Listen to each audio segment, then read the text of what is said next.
welcome to Tanakh Talk. I'm your host, William Hall, broadcasting live out of Kingsland, Texas, USA. Another episode of TNT, Twisted New Testament with Rabbi Stuart, Federow from Houston, Texas. Welcome back. Sweet Rabbi, how are you tonight? I are good. Baruch Hashem, Baruch Hashem. Yep. Oh, this thing needs to switch over to a different screen. There we go. Cool. So, for all you viewers out there, I guess you saw the title. At least I hope so. What are the go-to verses of Christianity to missionize?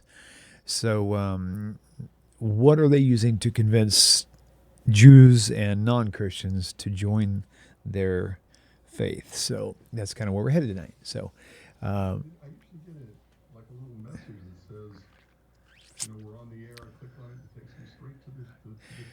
I'm not sure how prompt YouTube is in the scheme of things. They sometimes shows we're live for sure. I'm sure it's all okay. Yep. Right. It's taking the easy way out to get there. That's all. That is okay. So anyhow, we'll go ahead and get this thing going and just see how it leads us. So whenever you are ready. All right. So, hey, Maximo, Geshala, how are you? Deanna? Oh, good. We'll start at the beginning, don't you think? Let's do it. So Genesis chapter 1, verse 1. There we go. Oh, yay. All right. I think a lot of people were not anticipating shows because good to see you, Maximo. My post about no more shows till October 27th. I did mention that we would be doing some intermittent Monday night shows because the Sunday nights are usually where all the holy days are. So, but I think they didn't catch that. So, cool. What's up, Mistus? What's up, little brother? I see Scotty Boy's watching. Nice. Oh, you can't hear Rabbi at all? Rabbi, say something? Hello. Again. 1, 2, 3, 4, 5, 6, 7, 8, 9, 10. Oh, yeah, you're right. You can't. Hang on. I'm glad you caught that now. 1, 2, give me a second and I'll fix that. Can I have a little more? keep that going. 7, 8, 9, 10. I love you.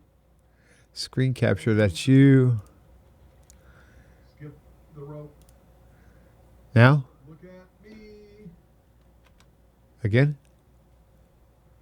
1, 2, 3, 4. Can I have That's really weird. I don't know why I can't hear you. I've got Hold on just a minute. Let me think this through. Hold on one second. Okay. I think I might know why, maybe. Maybe. Give me just a second here. That's FX. We don't want FX. Try it again now. Let's see what that happens. Nope, that did not fix it. Why is this thing not working right? How about now? Hi, how's everybody doing? Man, I don't know what's up with that. Hang on just a second. I can hear you fine. For some reason, it's not going through my system. Give me just a minute here. I don't know. I really don't know why that is. I haven't changed anything. I can hear you in my studio, which means it should be coming through. All my wires are plugged in nice and tight. Now, it wouldn't be on your end. It would be something on my end, I'm pretty sure. Here, let's do it this way. Hang on. Okay, try it again. 1, 2, 3, 4, 5, 6, 7, 8. Now we got you. I know what it is now. Okay, everybody can hear you now. I can see the meter bumping whenever you talk. Very good. Thank you guys. Thanks for the alert. You guys didn't miss anything. We were just doing small talk. Or well, at least I was anyway. So we're good. All right. Hello. I can hear it echo back. A lot? Echo back. Oh, wait, hold on. Echo back. Playback and dog. my volume is off. How about now? Let me check. There we go. Yay. All right, good deal. You can still hear me. I can hear you fine. I'm just trying to figure out this. There's so many settings on these soundboards, man. Very cool. Very cool. Okay, so I guess we can go with this now. So note All to right. self: we are 5 minutes in, so I'll put a note Take us 5 to minutes. fast forward All right. to 5 minutes to get to the good stuff. So Yeah, but they won't find out that they need to do that until they get to this point where you tell them. No, because I'll put it in the title of the. I'll say fast forward to 5 minutes in the title of the show, so they'll know right away. Yeah. Okay, so where are we headed? Okay, so first of all, before we go anywhere, before we head off into space, we have to remind ourselves of a couple of things. Okay. Okay, first of all, if a person decides that they are going to look at the Hebrew Scriptures through Christian-colored glasses, okay, they are going to be able to see their Jesus on every single verse, every single phrase, every single word, because if you want to, anything and everything can be interpreted any way you want. Right. As you were saying, going to Genesis 1 is where you're going to take us, right? Exactly. As the first but one. Even before we get there, it's important to understand that we would have to look at every single verse in the entire Tanakh, because truly the Christian, when they missionize, could try to show Jesus, okay, on in every verse, phrase, sentence, word, whatever. Right. Okay. Second thing, I know people who have literally written books on every single one book for each one of these references. Okay, maybe that's an exaggeration, but not much of one. Right. In other words, I'm not going into deep detail. I am just giving real quick responses to the Christian missionaries to show that their interpretation may not be the only interpretation that's valid, to say the least, that there are other ways to look at these biblical verses without having to look at them through Christian-colored glasses. Right. I'm using the simplest explanation to show why their interpretation is wrong. Right. Okay, so any one of the things we do, could be a 20, 30, 45-minute discussion, which leads me to something else that needs to be said.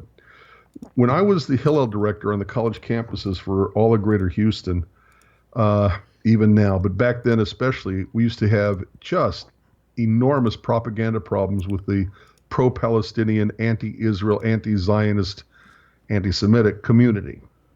Okay. And there was a line that we used to use, and that is that it would take 30 seconds to lie, but it would only take 3 hours to explain why the 30 seconds was a lie. And nobody wants to listen to a 3-hour explanation. It's easier to listen to a 30-second lie and just believe it, than it is to listen to a 3-hour lecture on why the 30 seconds was a lie. Yeah, right. And the same thing is true with biblical interpretation. Okay.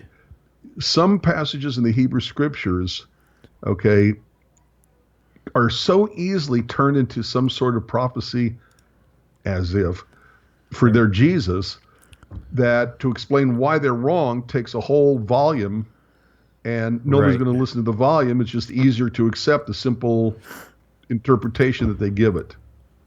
So my point is that the way I respond to these verses is to use very simple, easily understood, quick to explain reasons why the Christian interpretation is not a valid interpretation. There are better explanations. There are longer explanations. There are, some might say, more accurate explanations. I'm admitting that. Right. But I'm trying to just say that okay, you can have, anybody is free to interpret any verse in the Hebrew Scriptures any way they want to. Just like I'm free to interpret any verse in the Christian's New Testament any way I want to. Okay. I'm just using quick, easy responses to, whatever the word is, block them, or to show how they're wrong. Okay? So just, there are better explanations, there are longer explanations, there are deeper explanations. Mine are just simple and to the point. Okay, let me do, if you don't mind, let me make a quick comment on something I saw already. Go rather ahead. than waiting till the end, because wait till the end, I'll probably forget. Let me scroll back and find it. I know what it was. I'm just trying to find the name of the person who actually mentioned it. It says, have we heard, where did it go?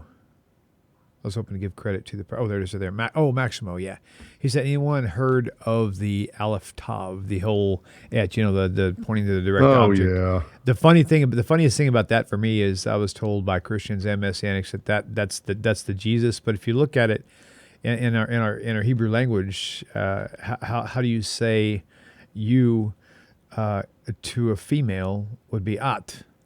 Or it would be ata if it was a male. So even if that was saying, referring to a person, it would be a female, not a male. So anyway, then there's more to it, but that's the only thing I can remember. So maybe you can comment on that too.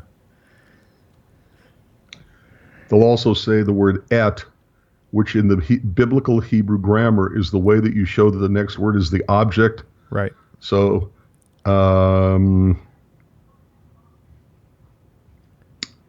Ani poteach et hadelet. I open the door. Right. Hadelet is the door. Ani is I. Poteach is open. Et shows that the next word delet is what I'm opening. Actually, Joseph, it doesn't mean the at all. Joseph was saying that et means the. It doesn't mean the. The prefix hey. No, it doesn't mean the. The prefix hey means the. Right. Right. So, right. Ha means the. Right. Okay. Et means that the next word is the object, the recipient of the action of the verb. Joseph, so it says ha delet, et ha delet. Et doesn't mean the. Right. Ha means the. Delet is door. Thank you. Don't you just love it when people who don't know an aleph from a bet try to tell the Jews what Hebrew is? I mean, the arrogance of it is just absolutely stunning to me. But my point is that if they think that the word et refers to Jesus because it's spelled aleph and tav, then wouldn't you have to substitute the word Jesus for the word et when you translate? Joseph, it's not et a delet, it's et ha delet, and ha means the. Another example of the ignorant trying to tell the knowledgeable their truth. But what I'm trying to say is that if the word, William. Yes, sir. What I'm trying to say is that the word et, if it's supposed to refer to Jesus, then you should be able to substitute the word Jesus for the word et. So, ani poteach et hadelet, I open Jesus the door. Okay. If the word et means Jesus, then I can substitute the word Jesus when I translate it for the word et. Ani poteach et hadelet, I open Jesus the door. And that doesn't even make sense. Right. So what does rotzim mean? I know what. Not with you, Joseph, because clearly you don't know how to speak it. I'm saying I know. I don't know what rotzim mean, but I know what la dever ivrit. But what does rotzim mean? To speak Hebrew. Huh? Okay, he probably copy pasted that from somewhere. Or maybe he's learning and just doesn't know it accurately yet. Well, if he says adelet instead of hadelet. Okay, if he says that et means the, go away, little boy, you bother me. Oh, thank you, Deanna. Oh, it says, so rotzim means to want, maybe wants to learn, maybe wants to speak Hebrew? No. Do you want to speak Hebrew? He's asking us, challenging us, pretending that he knows Hebrew by asking us in Hebrew, do you want to speak Hebrew? Rotzeh ledaber ivrit?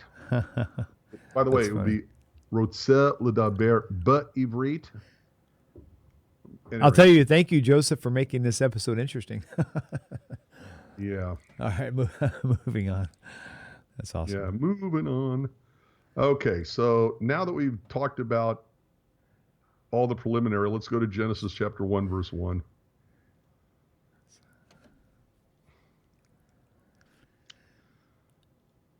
Okay.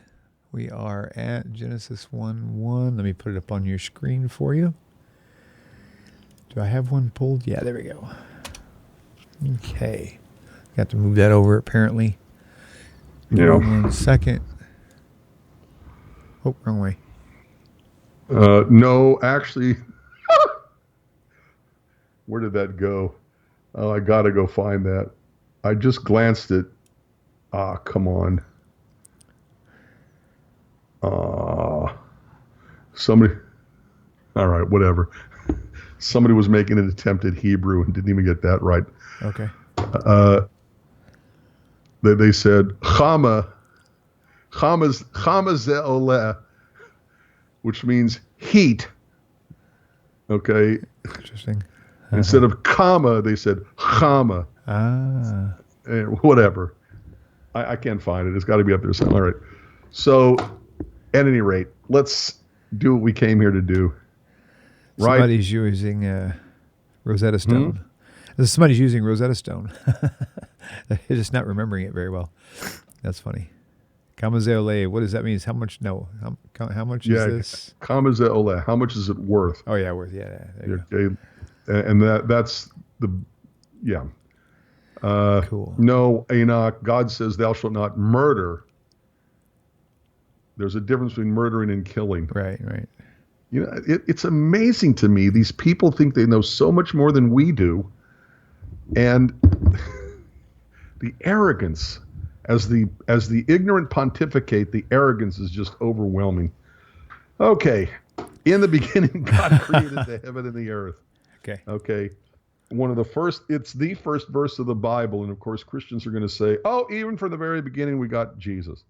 How do we get that from this? In the beginning, God created the heaven and the earth. You have to understand that the word God, that the Hebrew there is the word for Elohim, which means God. In the beginning, Elohim created the heaven and the earth. And they will say, oh, look, Elohim is plural. Plural is three, and three is the Father, the Son, and the Holy Spirit. So this is a reference to the Trinity. Okay. First and foremost, plural doesn't mean three. Plural means anything more than one. It can be two, it can be three, it can be five, it can be 235, it can be 235,000. So when they say plural means Trinity, it's because they're putting into the text their concept, their already existing belief that God is three. Well, if God is plural, and plural is more than one, then it could be 2, 3, or 5, or 235,000, like we just said. So that's one thing off the bat. Second of all, okay, the word Elohim has the word im on the end. Elohim, im, has im on the end, which is the biblical Hebrew grammatical way of showing plural ending. However, there are words that are also have im on the end, which are not really plural. For example, mayim. Mayim is water. I wouldn't say pass the waters. I say pass the water in English. Okay. Another word, which will be very interesting, is that the word panim also has im on the end, sounds plural, but panim means face, this part, the face. You know, we don't say, you know, you have a pretty faces. We say you have a pretty face. Okay. Now, like many languages, nouns have to be in agreement with verb and tense and number, right? So if it has an adjective, it's going to also reflect the plural nature of those words. Mayim, chayim, living words, living waters, living water. Okay.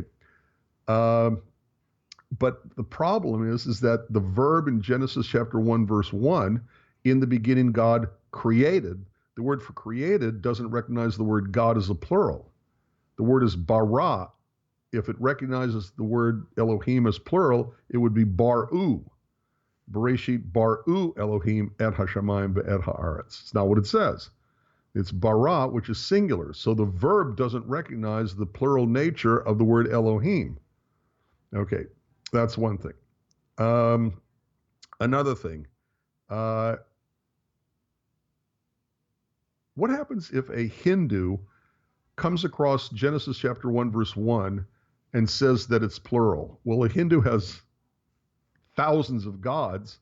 What's to prevent the Hindu from saying, oh no, Christian, you've got it wrong, when the Hebrew scripture says, in the beginning God created?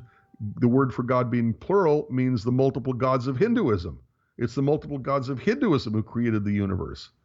You know, everybody comes to a text with already preconceived notions, and a Hindu is going to read their Hinduism into it, just like a Christian is going to read their Trinity, their theology of Christianity, into the same verse. Okay.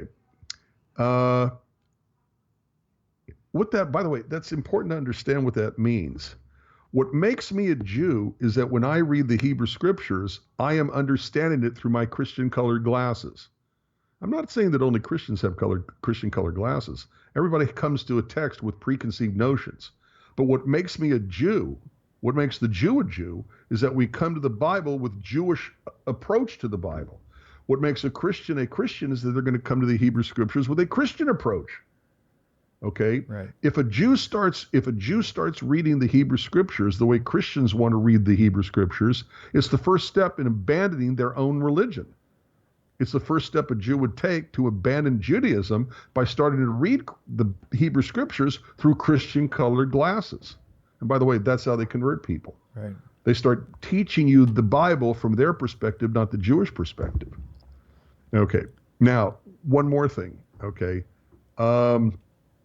We said earlier that plural means anything more than one. Okay, that's one thing. We also said that there are other words that sound plural but are not, like the word panim means face. But if plural has to refer to three and the word panim is plural, does that mean somebody with a panim with a face is actually three-faced? Right. Not even two-faced? I love that joke. I think that's very funny. That's okay. funny. Finally, the word Elohim appears in other places, and it refers to pagan gods. In the book of Exodus, in the Ten Commandments, Exodus 20, verse 3, you shall have no other gods before me. The word, therefore, gods, is the same exact word Elohim. So does that mean that the word Elohim is the pagan gods, the idolatry? No. To be accurate, the word Elohim comes from the root which means power. So the Bible uses the word Elohim to mean God because God is the ultimate power. But when it uses the word God, the word Elohim, to refer to God, it uses a verb that doesn't recognize it as plural, like Bereshit bara, which we've already discussed. Okay, real quick, easy answer to the idea of why Genesis chapter 1, verse 1 isn't talking about a plural-natured God. Okay. Next one, let's go to Genesis chapter 1, verse 26. Okay. Do do do do do do do do do do do do do do. I didn't sing that long enough. You're Say again. Nothing. I'm trying to provide musical background while we go to the next verse. That's cool. Okay, so keep it going. I'm going to walk to the fridge and get it refilled with my water. This is chapter 1, verse 26 of the book of Genesis. And God said, let us make man in our image after our likeness, and they shall rule over the fish of the sea and over the fowl of the heaven and over the animals and over all the earth and over all the creeping things that creep upon the earth. And once again, anytime you have a plural nature reflecting God, plural word reflecting God's nature, Christians are going to say, us, that's plural, that's Trinity. So let us make man as God the Father talking to God the Son and God the Holy Spirit to make man. No. Okay. Okay. William? Yeah, I had to get some water. Hang on. All right. Okay, I'm back. All right. All right. Okay. Okay, so go up just a couple of verses. Try to keep 26 on the screen, but go up a couple of verses. Okay. Like the 20, yeah, let's see what 24, 23 has. And God said, let the earth bring forth living creatures according to their kind. Right. Exactly. Thank you. Right where it is perfect. Okay. So after the fifth day, on the sixth day, God said, let the earth bring forth living creatures according to their kind, cattle and creeping things and the beasts of the earth according to their kind. And it was so. And God made the beasts of the earth according to their kind, and the cattle according to their kind, and all the creeping things of the ground according to their kind. And God saw that it was good. So God is using the earth to make the creatures. But now God says, let us make man in our image. And who is God referring to? If God isn't referring to the other two of the Trinity, okay, who's God referring to? When he says, let us make man, the answer is the same thing he did in verse 24. He's let the earth bring forth living creatures. Here he's appealing to the earth to help God make humans. Right, gotcha. Okay. In other words, we are made of flesh and blood. We are also made of soul. God provides the soul and the earth provides the flesh and blood to make man. That's what this is referring to. God, like he did not just once before in 24, but an earlier time, God uses the earth to make things that are on the earth. So here he's doing it again. Take a look at Ecclesiastes. Okay. Take a look at Ecclesiastes, chapter 12, verse 7. Okay, I forgot how to navigate this area. Oh, here we go.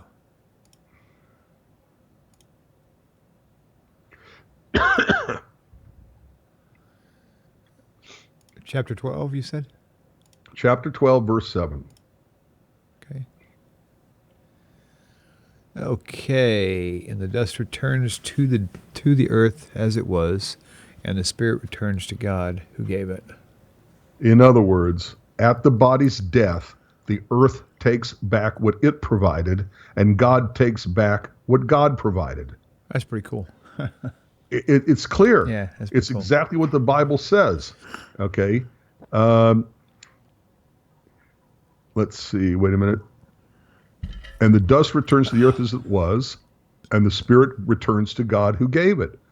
So in Genesis, when God is talking about making man with the earth, earth provides the dust, earth provides the flesh and blood, and God provides the spirit.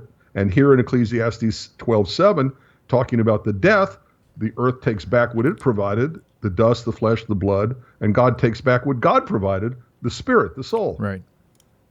Can't get clearer than that. Simple, easy, and to the point. Right. Now let's go to the next one, which is Genesis chapter 3, verse 22. Okay. And by the way, like I said, these are only a smattering of the verses that Christians will use to try to get you to stay Christian or to convert to Christianity. Okay? Right. And this one comes up so regularly. Okay.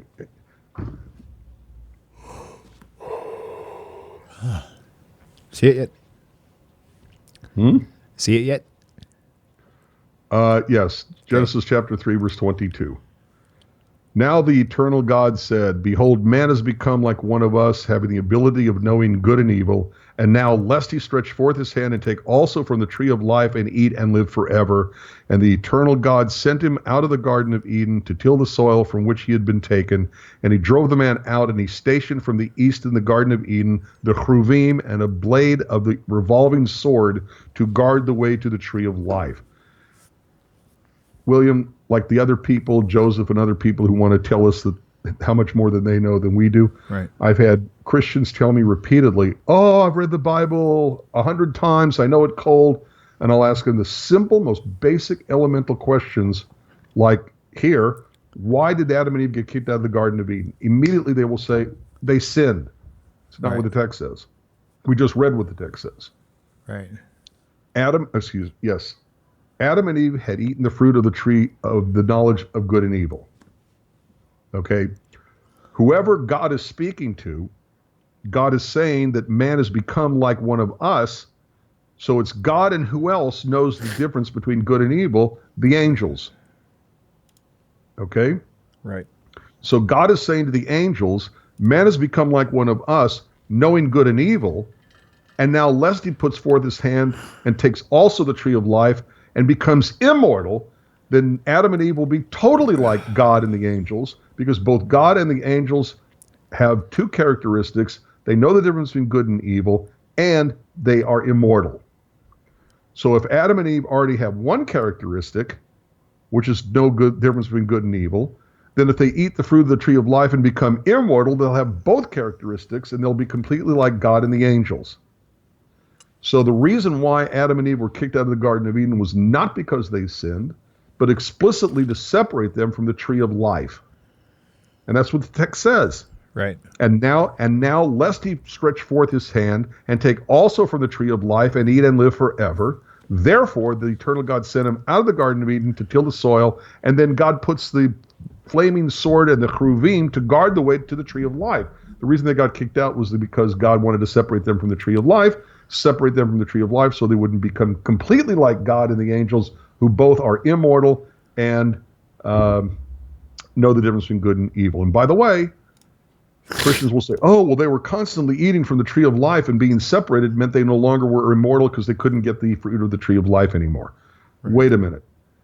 Adam and Eve ate one bite from the fruit of the tree of the knowledge of good and evil. And from that moment that they took the first bite, they and forever, all their descendants know the difference between good and evil off of one bite. So doesn't it make sense that one bite out of the fruit of the tree of life, they become immortal forever, and all of their descendants forever become immortal? So it doesn't make sense to say, well, they were already eating the tree of life fruit, and now they were separated, and that's why they became mortal. No, they were made mortal to begin with. And what does that teach us? Is there no such thing as original sin? We don't die because they brought death into the world. Death was part of God's creation from the moment of creation. Okay, and would you mind going back to the text? I want to point something out. Oh, yeah, certainly. Okay. And verse 24? Or 22, I think it was. Okay, got it.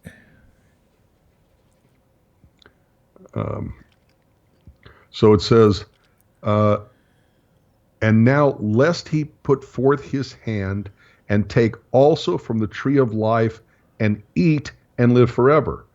It doesn't say continue eating so he can live forever. It says he takes from the tree of life and eats one time.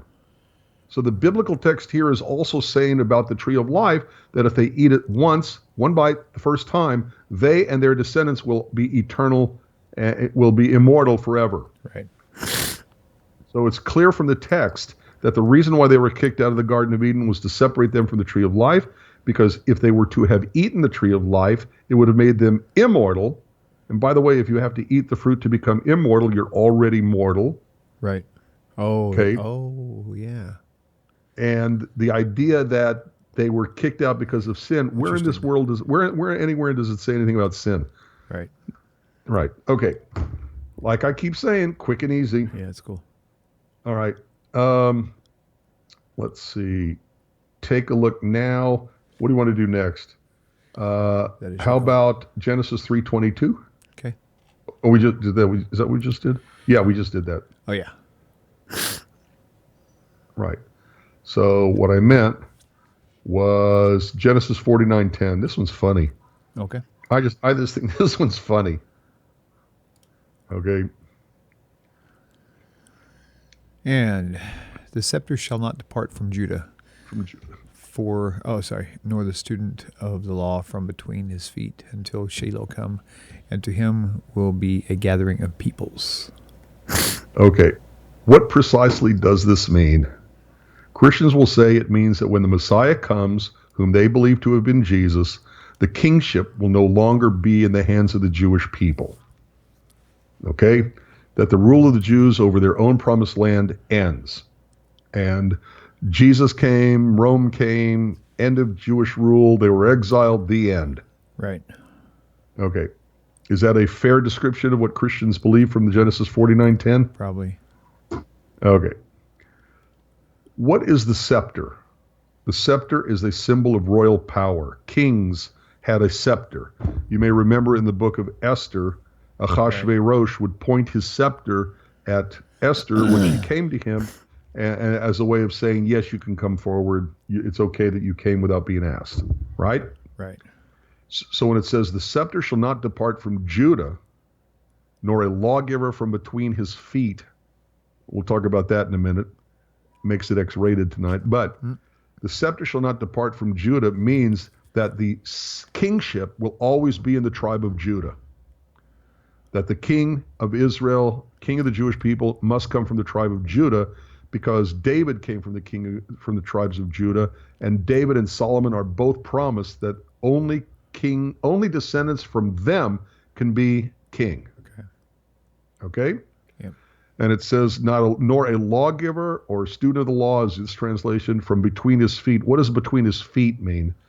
It means from his loins. Right. It means a biological descendant.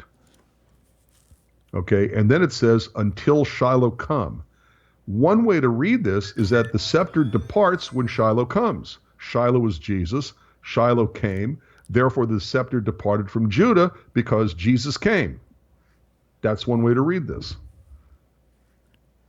That's not how it should be understood. Okay. Okay. But let me give you an example. Let's say that I say to you, William, there will be money in your bank account until you get paid. There will be money in your bank account until you get paid. Would that mean that once you get paid, you no longer have money in your bank account? Not necessarily, no. No. If you just got paid, how would you not have money in your bank account? Right. The point is that you have money till you get paid, and even when you get paid, you will still have money in your bank account. So when the text says the scepter shall not depart from Judah, nor a student of the law from between his feet until Shiloh comes, but if Shiloh represents somebody who's a descendant from the tribe of Judah, the scepter is still in Judah. You see what I'm saying? I do. Okay. If the Messiah must be a descendant of King David through King Solomon without going through Jehoiakim, Jeconiah, or Shealtiel, okay, but he's a descendant from David through Solomon, then he's still in the tribe of Judah, and the scepter therefore hasn't departed from Judah, because the real Messiah who comes from Judah will be the new king. So it's not saying that the scepter departs once the Shiloh comes. It's saying that the scepter will always be in the tribe of Judah, and even after this Shiloh comes, it'll still be in the tribe of Judah, because the real Messiah will be a descendant of Judah down through King David, through King Solomon, without going through Jehoiakim, Jeconiah, or Shealtiel, to the Messiah. So their statement that, well, when Jesus comes, it won't be, the scepter will not be in Judah, the kingship will not be in Judah, makes no sense. Okay, now I want to show you something. Okay. I just think this is hysterically funny. Okay.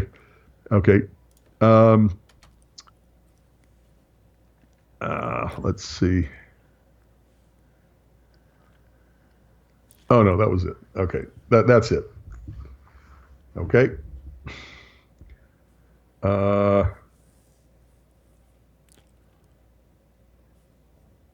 Right.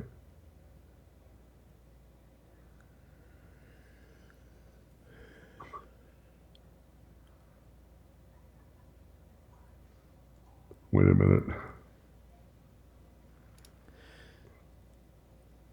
Okay, how about going to Proverbs chapter 30, verse 2 through 4? Okay. Quit.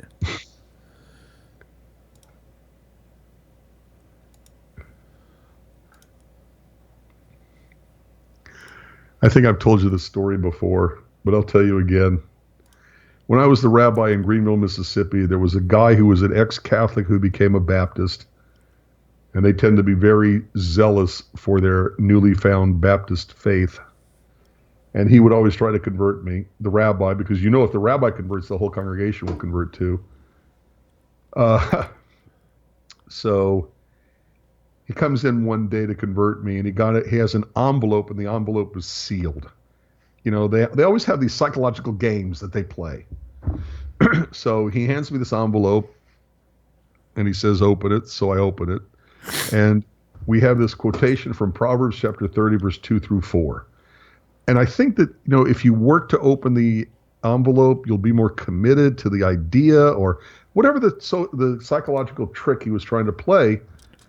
I had to open the envelope, and this is what we read. Okay. Let's see. For I am more boorish than any man, neither do I have man's understanding. Neither have I learned wisdom, nor do I know the knowledge of the holy ones. Who ascended to heaven and descended? Who gathered wind in his fists? Who wrapped the waters in a garment? Who established all the ends of the earth? What is his name, and what is the name of his son, if you know? Now, because it mentions the son here, and clearly it's talking about God, so it's talking about God's son, that must mean Jesus. Huh. Jesus was their son. Okay. Well, first of all, this is all rhetorical. Who ascended to heaven and descended? Nobody. Okay? Jesus never came back down to earth once he went up to heaven, did he? William? No, because he actually supposedly came out of the grave and then was he seen all supposedly- over, but he never and actually then he came went up to back heaven, and that from was the heaven. end, right? Right. Exactly. So even Jesus didn't go up to heaven and then descended. He went down to hell and came back up again, apparently, Right. if you believe any of that. Yeah, right. But he didn't go to heaven and then descended back down. That's coming at the third coming, because when you die and you're buried and you come out of the grave, that's the second coming. Right. So if he goes up to heaven and now he has to come back down, it's for a third coming, not a second coming. Be that as it may. Okay, when it says, who has gathered the wind in his fists? Only God can gather the wind in his fists. Who has wrapped the waters? That's all the oceans in a single garment. Only God can do that. Who established the ends of the earth? God did at creation. These are all rhetorical questions that have only one answer, and that is that God is the only one who can do this. And then when it says, what is his name and what is the name of his son, if you know, the answer is he doesn't have a son because he's not a human being. It's only God. Unless, let's take a look elsewhere. And this is what I did with the guy who came over to my synagogue to try to convert me to Christianity. Okay? Take a look at Exodus chapter 4, verse 21 to 23. Okay.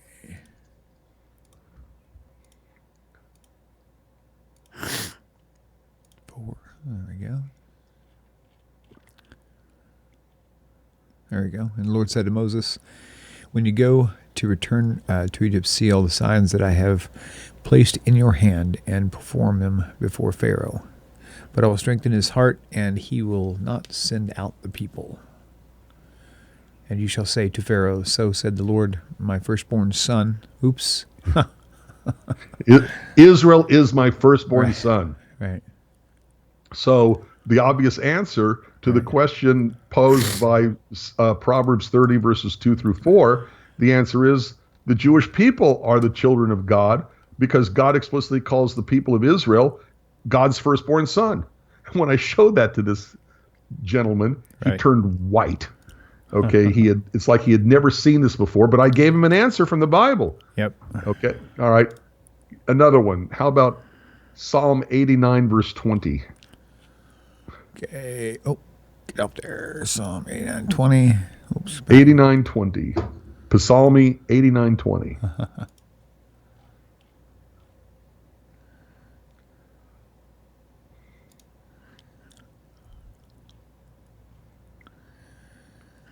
Then you spoke in a vision to your pious ones, and you said, I placed help on a mighty man. I lifted up a chosen one from the people.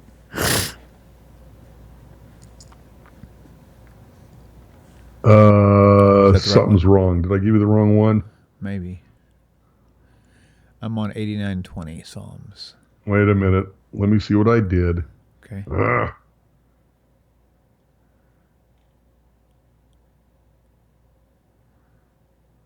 89:20.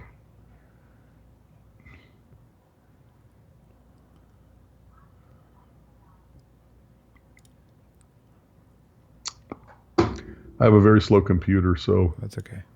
Yep. And because, what you call it, always comes through. Okay, Psalm. Oh, right. What did I say? 89.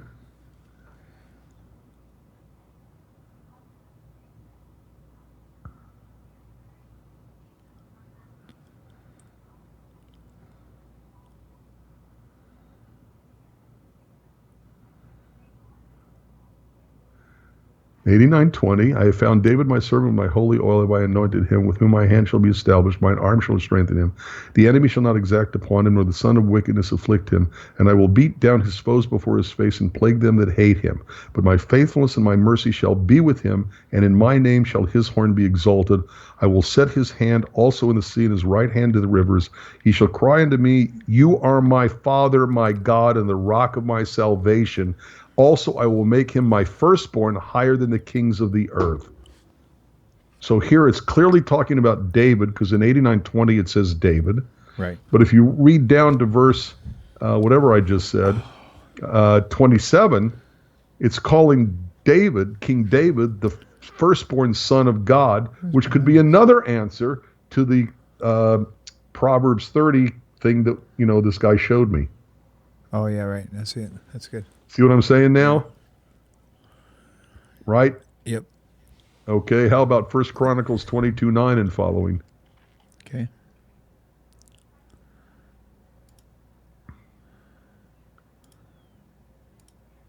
And by the way, notice the use of the word son. He will be my son. He'll be my firstborn son. Right. It's just as much a not rhetorical, what's the word? A symbolic relationship. It doesn't mean he literally gives birth to the people of Israel. Okay, women give birth. Right. Okay, and when he says the same thing about David, it's a symbolic relationship. It's symbolic of the relationship. Okay, in 1 Chronicles 22:9, you see the same thing with Solomon. Got it. Behold, a son will be born to you.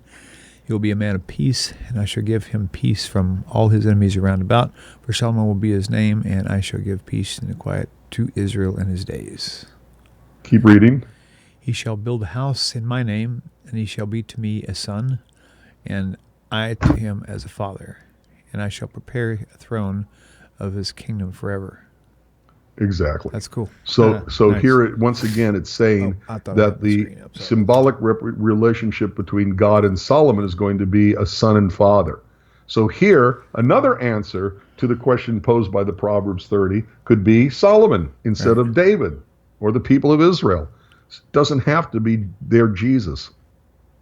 Okay. By the way, interesting, it says, behold, a son shall be born to you, who shall be a man of peace, and I will give him peace from all his enemies, and his name shall be Solomon. Well, people neglect the pun there. How do you say Solomon in Hebrew? Shalomo. Right. Peace. Shalomo, his peace. Yeah, that's cool. So, at any rate. That's awesome. Okay. Now, how about, what do you want to do next? We're getting the end of time. Yeah. Okay. How about Psalm 110:1 is another one that they use. This one's fun. Okay. This is the one I got confused earlier. This is the one that I find to be so funny. Okay, because as we're going to see, Christians use this to talk about Jesus, and Jesus uses the same verse to show he couldn't be the Messiah. Oh yeah, there you go. Yeah. All okay, right. so Psalm 110:1. Okay.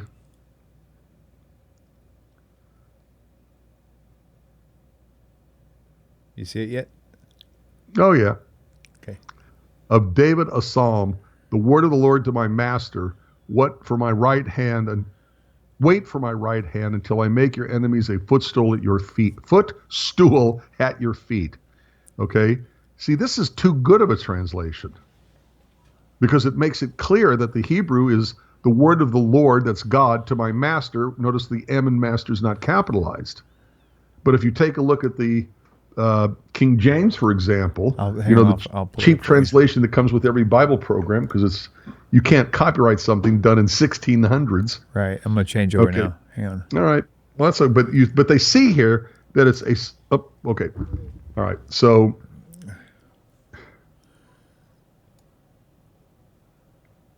Psalm 110. There you go.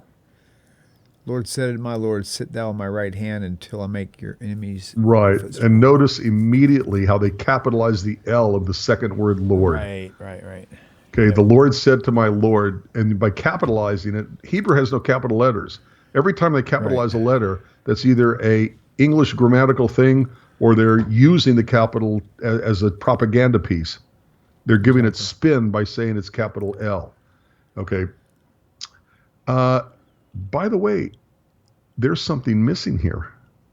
Okay. It doesn't begin, the Lord said to my Lord. We even saw it in the one from Chabad. Right. Okay. It says, a psalm of David. Oh, yeah. Okay. Right. Uh-huh. And specifically what it says is, Le David Mizmor, Le David Mizmor. Mizmor is psalm, song. Okay? Le David, however, can be a number of things. Le David, the Le of Le David, the Lamed, the L sound of Le David, 2 and 2 can 4. mean what? 2 and 2 or 4, something like that, right? Exactly. Like for David, to David or for of, David. I thought, exactly. yeah. So if I'm writing it to David, Right. I'm dedicating it to him, but he's not the one who wrote it, is he? Right.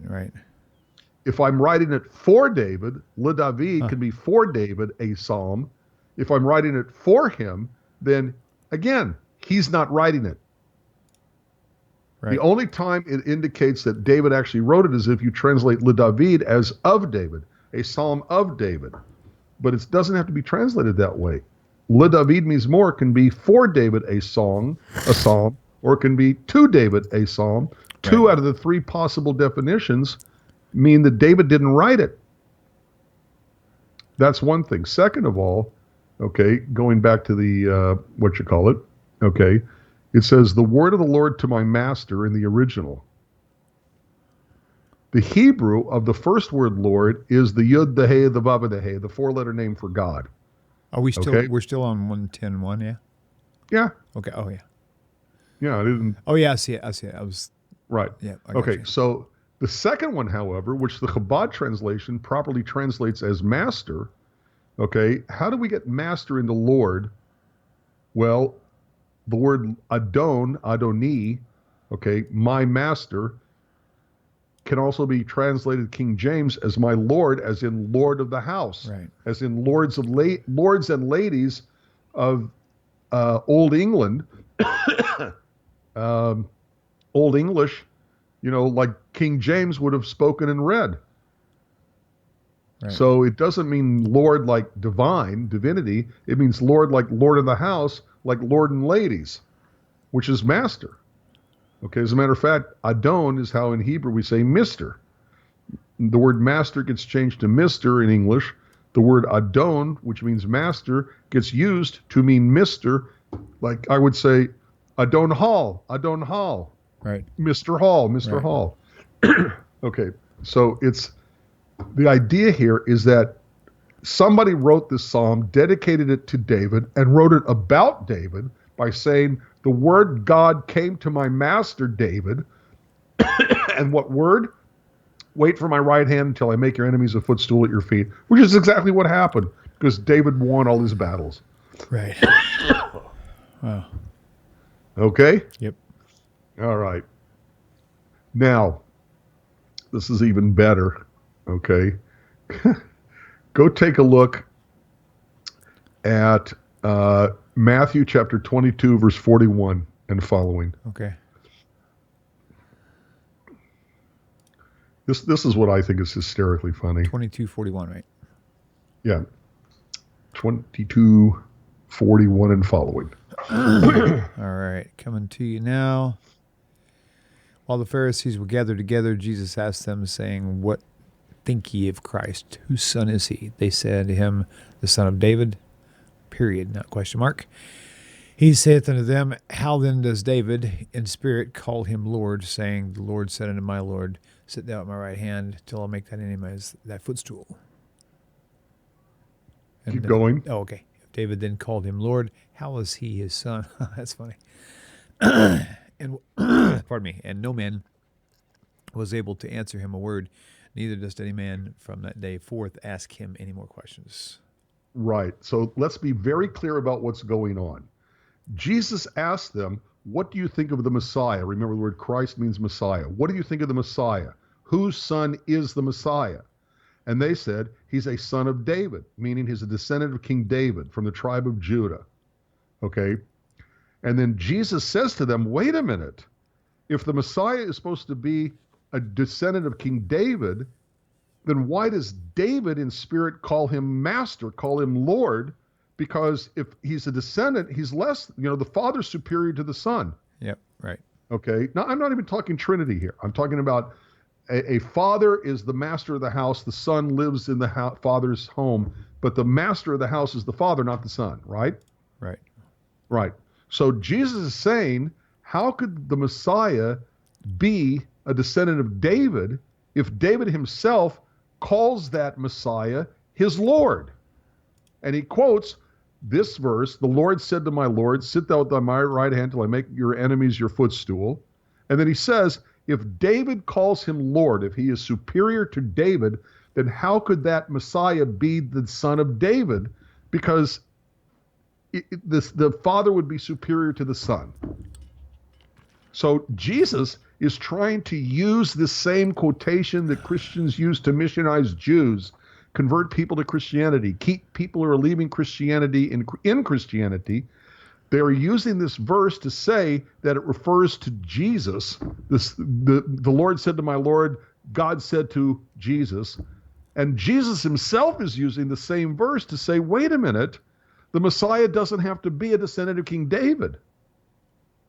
Now, why would Jesus say or try to imply by quoting this verse that the Messiah doesn't have to be a descendant of David, because the Messiah wouldn't be Lord to David, because David would be the holy ancestor, the special ancestor? The answer is because Jesus knew Jesus wasn't a descendant of King David. Why else would he say this? Yeah. Why else would Jesus quote this verse to indicate that the Messiah doesn't have to be a descendant of David unless he himself knew he wasn't a descendant of David? I just think this is very funny. It's deep. Yep. Okay. All right. Now it's 9:00. Right. And I think if we touch the other ones, William, it would be another half hour or more. Maybe we can start off the next. Maybe we can start off the next show with. Yeah. Well, the next show may take the next two because the most often used, the single most often quoted verse is Isaiah 53, Isaiah 9:6, right. Isaiah 7:14, Jeremiah 31:31. Okay, these are the ones that are the most often quoted to missionize and keep Christians Christian. This is the one. These are the main ones. Those 3 or 4, whatever I just spouted off, could take an entire hour. Cool. Well, it looks like we got our next next show. Next Monday is Rosh Hashanah, so we can't be on. Oh yeah. So it'll be the 2 weeks from now. But the following week is Monday night between the holidays. We can be on. Okay, that sounds good then. All right. Well, we'll y'all make note then. No shows at all this coming up week, and we'll see Rabbi Federow intermittently between now and October the 27th. I think October 27th is when we're doing this, bringing the Sunday shows back on. But until then, I may actually have a surprise show for you lined up sometime in the next 3 or 4 weeks or so. So anyway, I hope you guys had a great time. I did. Really appreciate all the moderators once again. Big shout out to all of you guys out there. Thank you so much. And all you viewers, and good interaction out there for sure. So that's good stuff. That's good stuff. All right, Rabbi, well, you have yourself a wonderful evening. Thank you, and a happy and a healthy and a prosperous and a successful new year. L'shana tova u'mtuka. Thank you, Rabbi. Thank you. You're very welcome. Shalom, and to everybody out there. Take care. Bye. Bye.